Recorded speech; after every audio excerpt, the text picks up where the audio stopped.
Welcome, welcome, welcome to a fabulous episode with one of our most dedicated metrics and analytics driven C-suiters. We've got the amazing Jennifer Macdonald Nethercott on the podcast today, and I'm super excited about this conversation.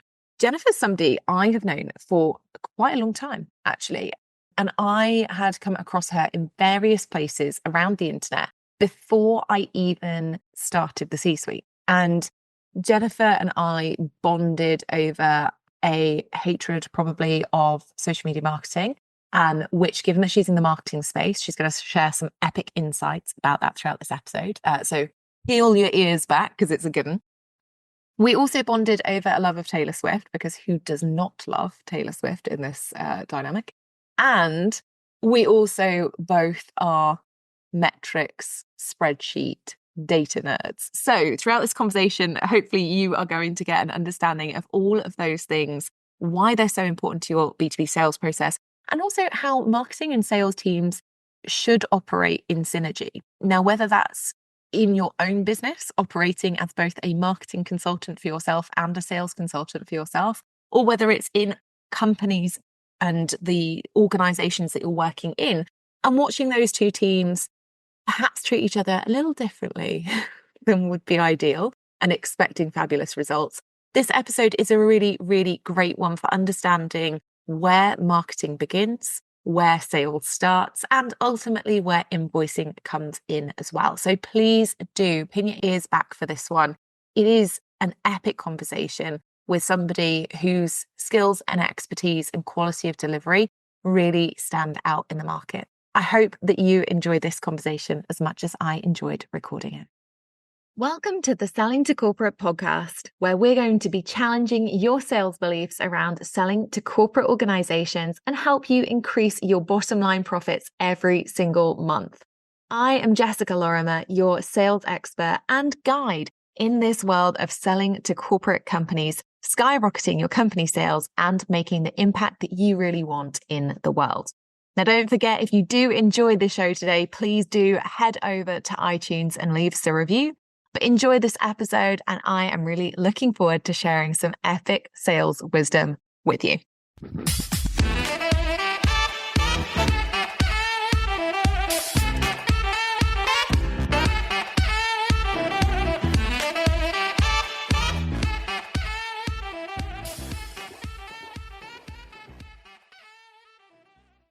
I'm so excited that you are here.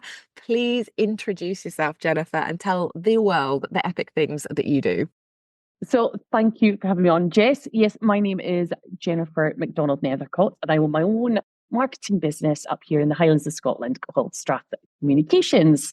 I'm a chartered marketer because I truly believe in sort of developing myself first, so that I can be in the best place to help my clients. And I help busy entrepreneurs and business owners, a bit like yourself, Jess, by creating their marketing strategies and then working with them to implement those strategies. So the strategies are truly aligned with their business objectives so that they can maximize on what they're going to do for their business that year. And I tend to work, as I said, on that outsourced marketing manager role with them. So they're maybe not big enough to need to employ someone, or they're maybe looking for some extra resource just to kind of kickstart them into it. And most of the industries that I'm working in is hospitality, tourism, some work in the charity sector, and other coaches and consultants, because that's obviously where my knowledge is as well from being a consultant myself. But I do enjoy working in hospitality. I have to admit, it's a very fun industry.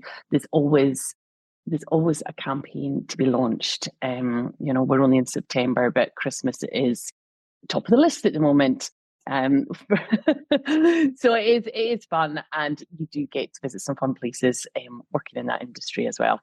I love it. I love it. And I've got so many things to pick on here. I say pick on like I'm going to interrogate you for the next half an hour, which obviously I'm probably not going to do, but there's never a guarantee on that.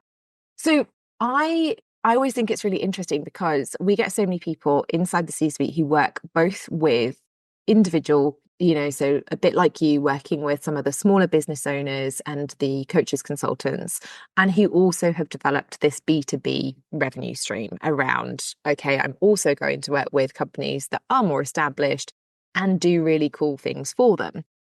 And it's always interesting to me because it's one of the biggest questions that we get is like, how possible is it to run a B2C and B2B business?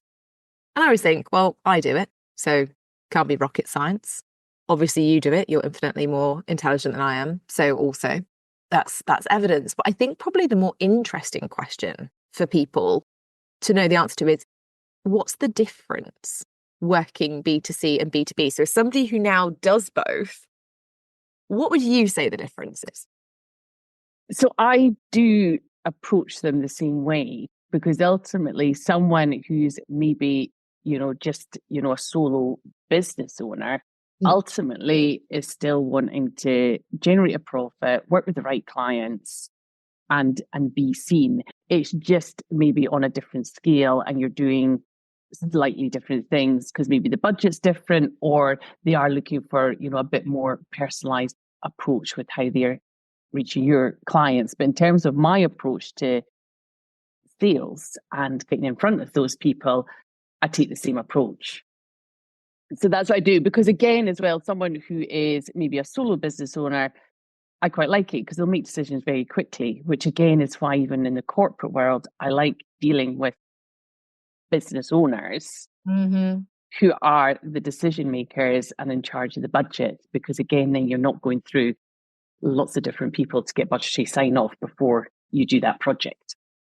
I love that. And I think it's interesting because one of the things that keeps coming up at the moment is that the B2C world is changing. And the big launches of 2016 and things, they're not necessarily happening in the same way anymore and all this stuff. And that's normal. Markets change. Marketing changes. You know that better than anybody. But I love what you say there about I run my sales strategy in the same way because I think it's so uncool and unsexy now to do B2B sales because it's not the big launches. It's not the, having to dance on Instagram. It's not the like be an influencer type activities. It's about building real relationships and having real conversations with real people. And that is not popular anymore.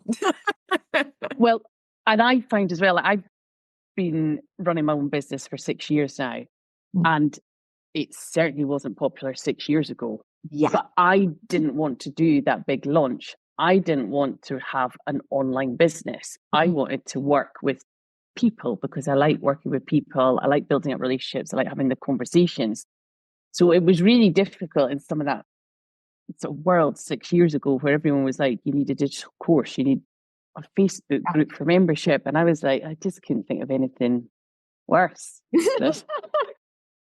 At least you to didn't. do all of that. I spent a couple of years doing that stuff, and it was hard. So yeah, so I didn't do any of that. And I think probably 2 years ago, I realized that in terms of my life, what I wanted to do was make sure I was generating enough income to be financially stable, financially independent, but also be able to enjoy life as well. And, I've got two teenagers, so I still wanted to have time for them. And when I saw some people and the effort that seemed to be going into, and then the amount of money you charged, I was like, I need to be charging more money and looking after less people because then I can give a better service, having, a smaller number of clients and being able to give what I can give in the best of my ability to those clients so they can get the best out of me. And I think that's something we don't talk about very often in the online space is quality. What we talk about often is pricing. And it's actually quite topical, I think, because at the time that we're recording this, Canva have just upped their prices. And all I've seen on the newsfeed on any sort of traditional social platform, so Facebook or Instagram, has been people who are outraged. They are fuming that Canva has dared to up their prices. And yet, I'm going to put it out there, they're also the same people who are like, charge what you're worth. You should be upping your rates. You should be charging premium prices. Look for high ticket clients. And I'm like, oh, that's not okay, right? If Canva are going to provide a better quality of service, am I happy to pay better prices? Yeah, probably. Like, because I'm not somebody who's a Canva whiz. And if they're going to make it easier for me, sure. Do I have to be thrilled about it? all the time? No. Would I still love the bargain from 2015? Of course, everyone loves a bargain. However, as a business owner who is hiring other people, knows how expensive it is to pay payroll and taxes and sick pay and all those kinds of things, do I think they're doing the absolute best thing for the business? Yes. Do I celebrate that? Yes. And I think it's that idea of quality service that actually made me quite disillusioned with the online space and wanted to work more with the corporate companies that I was working with because they valued that expertise. They didn't just randomly look at how much I was going to charge them and went, okay, cool. Well, this must be a luxury lifestyle experience. They were just like, cool, we're paying for your brain. Let's go. Let's see what you've got. And I think it definitely is companies value the expertise, because ultimately, why I'm speaking to them is because they're maybe missing that as part of their senior team, or they've maybe got someone on their team who's doing the social media for them, but that's sort of the only marketing they're doing. And as we know, and even this week, somebody had their Instagram account blocked by Meta, and all of a sudden we're saying, but now I can't run my business. And it's trying to make sure that no business gets into that situation with marketing as well. So it's coming into a business, helping them pick their business strategy, create a marketing strategy, and then make sure that marketing is driving what that business needs to meet its objectives that year. And I do work a lot with internal resources because, again, when it comes to social media, it's much better if they've got someone on the ground capturing the content. They just maybe need a bit of a plan and that overarching guidance as to actually this is the focus this quarter. So that's what you need to be talking about, and have that accountability. But ultimately, there is, certain experience within a team. They're just needing an overarching plan and accountability to make sure that that's delivering for the business. I love that. I think it's really interesting as well, just to kind of hark back to your intro and talk about this idea of being a chartered individual. So chartered marketer or chartered sales professional, chartered procurement professionals. Most people listening will have experienced those either in previous job roles and will have retained their chartered status, or like you and I will have gone for chartered when setting up their own business, whatever that looks like. I think it's always interesting because when you are somebody who is qualified to a high level in your area, you can give companies very different strategic support than what we would normally think of as being strategy. Because I think certainly when you've gone, or when you are working with both coaches, consultants from that kind of solopreneur space to working on marketing campaigns, especially when they have more budget, there's a lot more strategic guidance that goes into that, because you're not just thinking about the way that they need to react to one market or one demographic potentially of people. You're planning out a campaign that's going to fit into an annual strategy, and you're looking at an overall budget for a longer period. That must be a lot of brain work for you, and it also must be really interesting. It is really interesting, and it's nice, I said, working with those clients that have that kind of budget that you can then do a bit more of that planning, have a bit more sort of brand awareness working, as well as, obviously generating the sale, the marketing as well for that business. And it is looking at data and looking at target markets, and also trying to look at trends, and certainly in travel, there's been so much change over the last 5 years with how people are traveling. So that has definitely been, had to be adapted as well. Some of it was firefighting through the start of the pandemic, where you didn't know whether you'd be open or closed as a business, but right through to now as well, and how people's travel habits have changed. So you take all of that data into account for you then to make sure you're pushing your messages, developing offers to then try and attract people, back to the business from that side of it. And then it's the following up and looking at analytics of what campaigns did generate that into the business too. And I think what you're seeing there with being chartered, I joined the Chartered Institute of Marketing actually now over 20 years ago, and became that was when I first started out in my career in marketing, and started the training right back then, because I saw being sort of a member of my professional body as, something that they would support me with my career as well. And certainly, they keep ahead of trends, and then became chartered. I kind of forget, it's probably about 12, 14 years ago. So it was when I was in an employed role, Mm-hmm. but I've obviously kept it going. And then this year's focus, looking at AI and marketing, and looking at which will be quite interesting, and also sustainability in marketing, and how marketers obviously play an impact in terms of that green messaging and not greenwashing, and how to do we, and also how we purchase media responsibly too, because there is that too in terms of it. So that's my focus for this year's kind of training, to keep that chartered status going and going into new areas.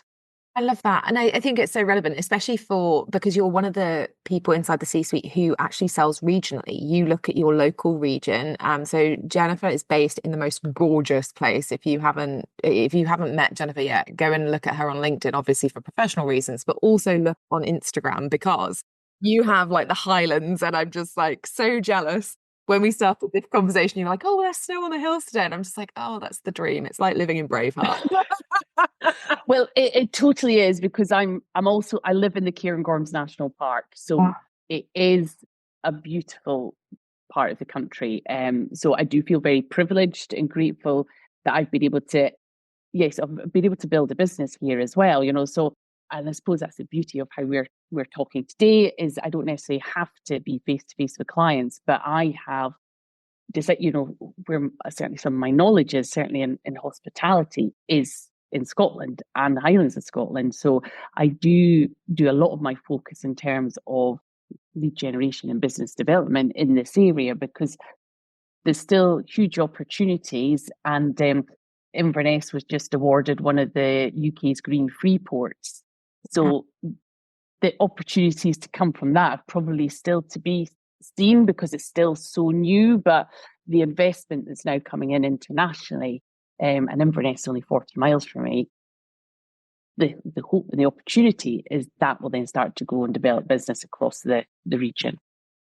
And it's one of those interesting things, isn't it? Because I think we always forget, like, I think sometimes we can get so caught up in this crazily digital world that we live in, that we forget that we can build real relationships with real people in our actual location. Like, you can leave your house and you can go and do business development with companies that are down the road in offices. And it sounds like such an old school thing now, but actually it's really not. And it's becoming so much more popular because everyone's tired from the pandemic. Everyone's tired of Zoom meetings. Everyone's tired of having to do long haul travel to, attend different things. Yeah. I think from a sales perspective, because you joined the C-suite, must be 2 years ago now. You were one of our first ever joiners when we moved into being the self-study. I was super excited when I saw your name come through. I was like, yes, she's in.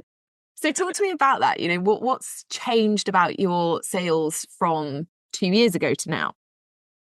So joining the C-suite probably came from quite a personal perspective, actually. My divorce had just come through, and I realized that that's when I really had to take my financial independence into my own hands. And I knew I needed support with that.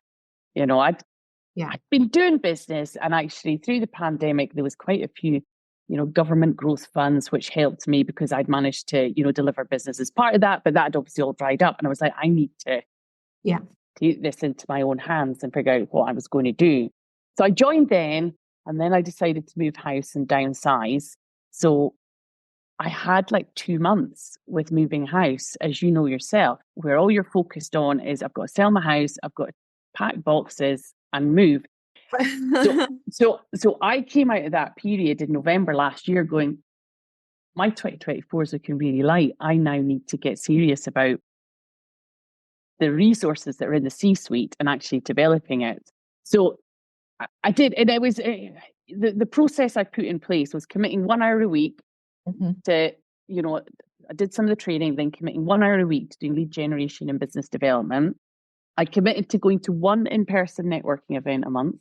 I love it. And I'd also joined I know you're saying about Zoom, but BNI tour, which is an online version of it, but the members are everywhere from Caithness to Fort William. So it covers kind of all of the Highlands of Scotland. So it was kind of perfect for the area I wanted to target.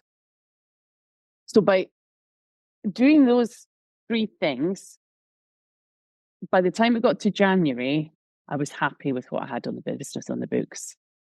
And because I then started that process of those 2 months, that was then in my diary. I was in the routine, it kept going. And then we had your sprint, I think, in April. The Easter sprint, or the post sort of Easter sprint. Or for 6 weeks, which then just gave me another boost with, I suppose, highlighting some of the tools that are in the training, but gave me a boost and some new things to do every week that then kickstarted, the start of my financial year into the summer and has then built that up now going into the autumn. So that's what I did. So actually, by the time I got to the end of the financial year last year, I looked at some figures. My turnover was 15% up year on year, but more importantly, my profit was up 35%. Is incredible. Was incredible. Yes. Yeah. Because that's what it ultimately is about, your profit, isn't it? Yeah. So, what are we taking? Yeah. So that was where, by the time the accounts were all wrapped up, that was where last year ended. So it was an incredible jump just by, like, as I said, it's not that much time a week I'm putting into this, but just as the consistency and doing it every week, week in, week out. And I suppose one of the things as well that's now come out of that, and I talked about this a couple of weeks ago, is I need to sort out a CRM system because my spreadsheet isn't working. It's become too clunky and I'm not quick enough on following up some of the proposals I've put out. So I think it's a brilliant position to be in, now where I've got to with it. I'm so impressed. And also, I would like to point out to everybody that the shock in my voice there was not because I wasn't expecting Jennifer to have done really well, but it's unusual that I get to hear about these things first off on a podcast recording. So I was like, yay! I'm so excited for you. That is freaking awesome. Like, I'm genuinely so pleased. And I think it just goes to show, because I think so often we can all be guilty of doing lots of busy work and spending lots and lots of time doing things that we think are going to be sales generating activities, right? And actually you've just gone, hour a week, focus, do. Well, I should probably talk about that 2-month period as well. Was I fell out of love with LinkedIn and I didn't post for a month.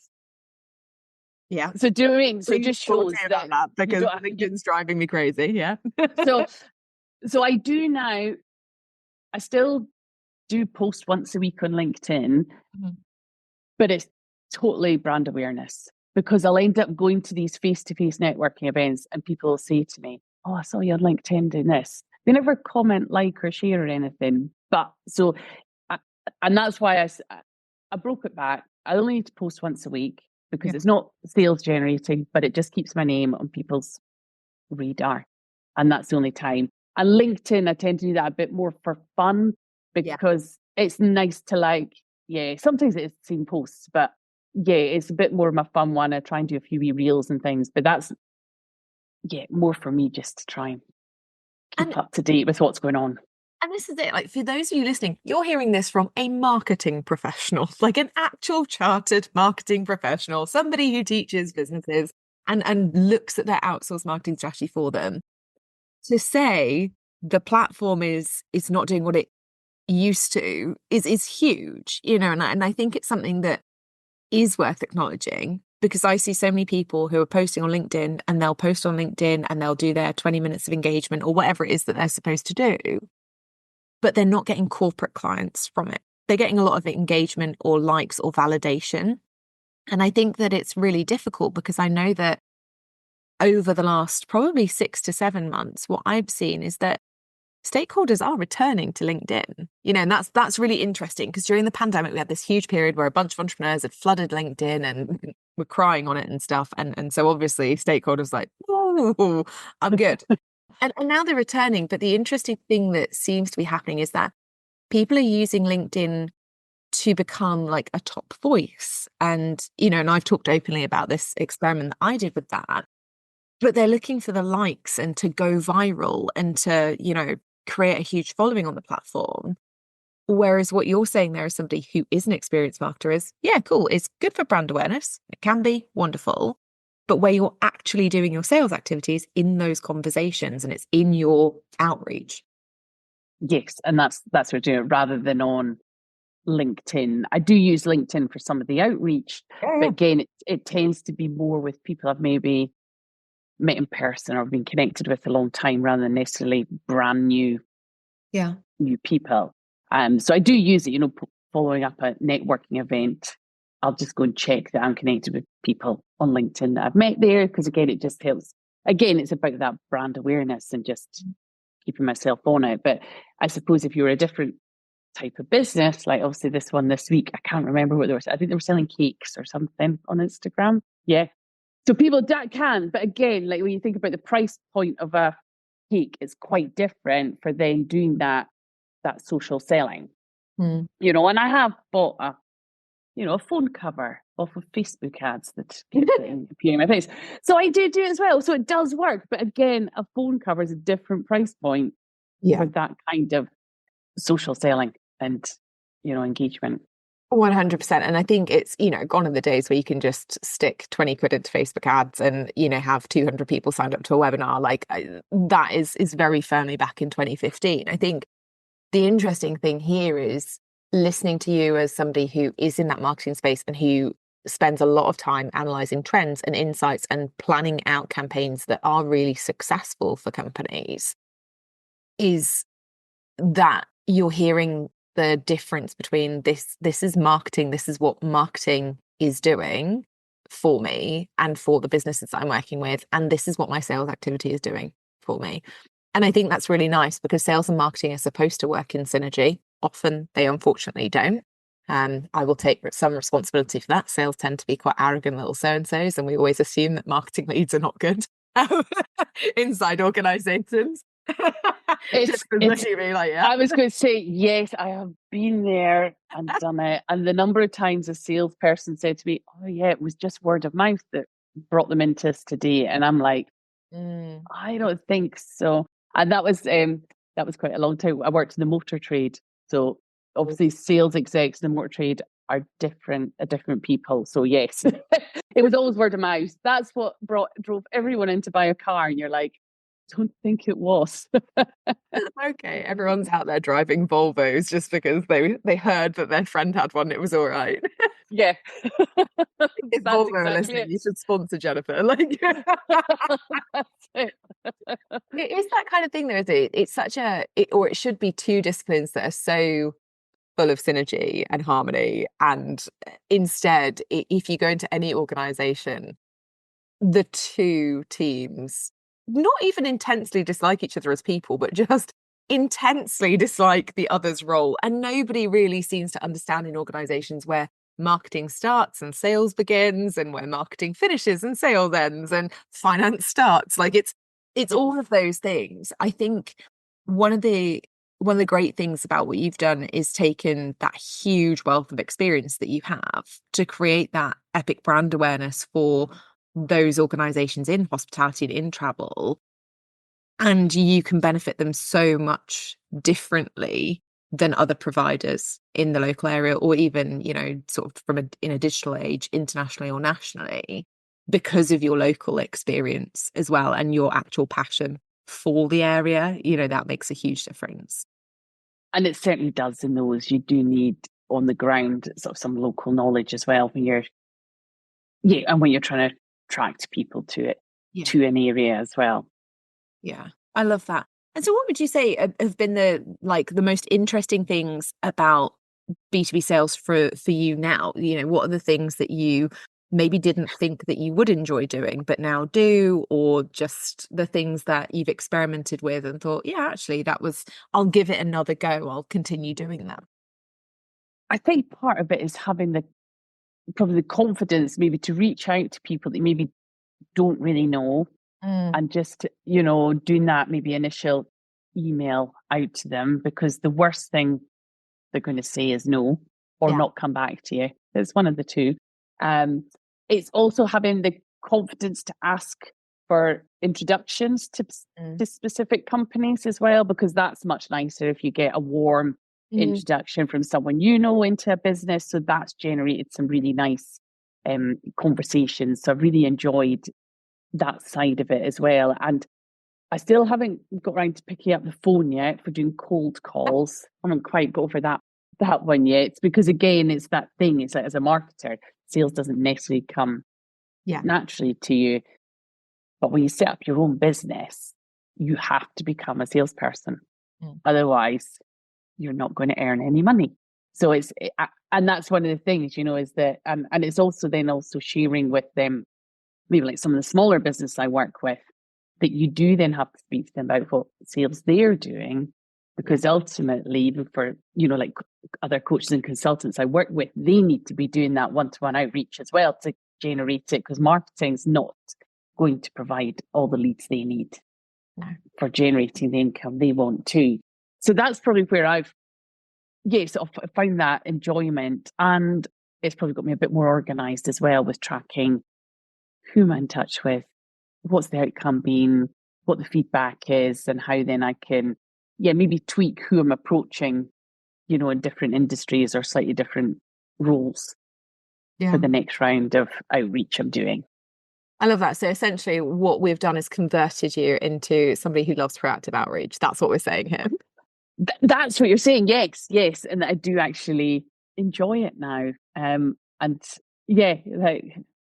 because I am actively looking for, later this quarter as well, but I'm not worried about it because I've got the processes in place to have enough people that I'm talking to, that it will then flow forward. And I've been, I suppose, set up long enough now to know the cycles and the patterns.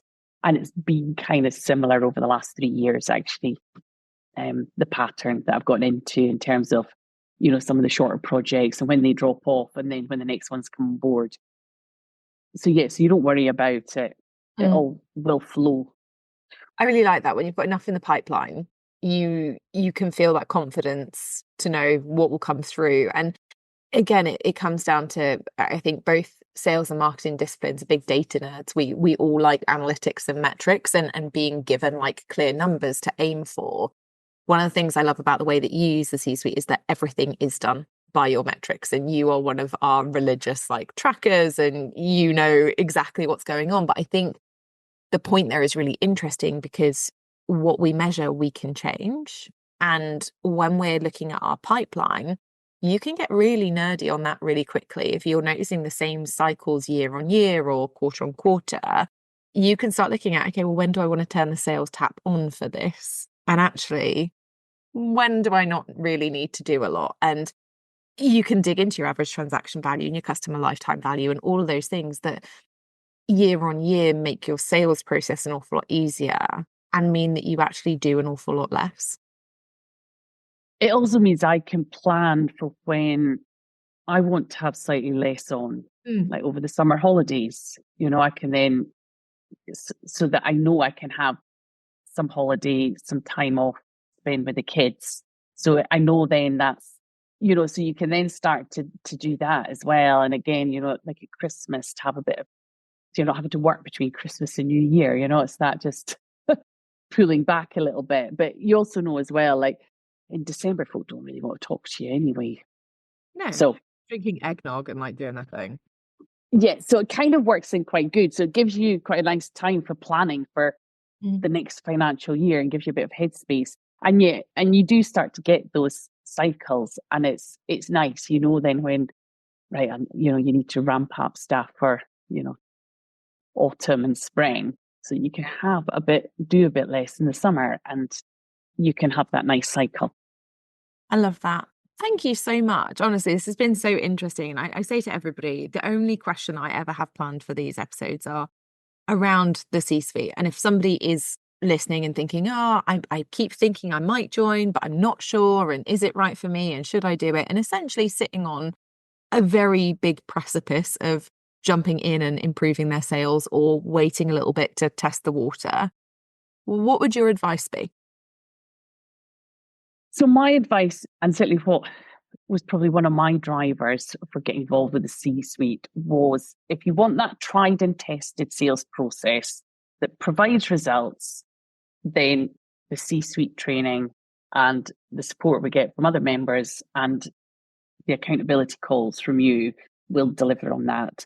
And it really is, as long as you trust in that training process, then you will start to see the sales come in.